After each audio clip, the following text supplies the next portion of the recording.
USSSA World Series time here in Kansas City, and in 9AA, the Midmo Express and the Bombers are both 4-0 going into the second round of bracket play.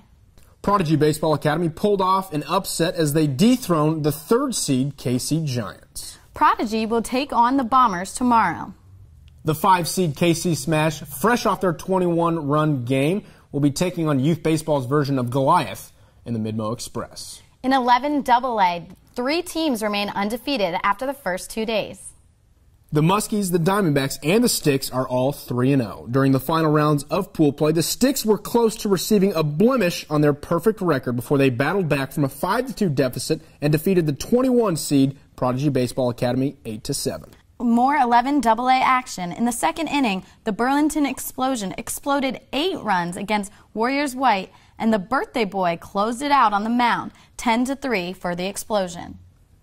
The 13 and unders are not quite finished with the first round of bracket play, but we can tell you that there's already been a fairly large upset. The number 3 seed, the Storm Chasers, have been knocked off by the number 14 seed, the Blue Valley Kings. In 3 days, we will know who is the World Series champions, and we will bring you that coverage. For USSSA Midwest News, I'm Michelle Roberts. And I'm Schaefer Schutz.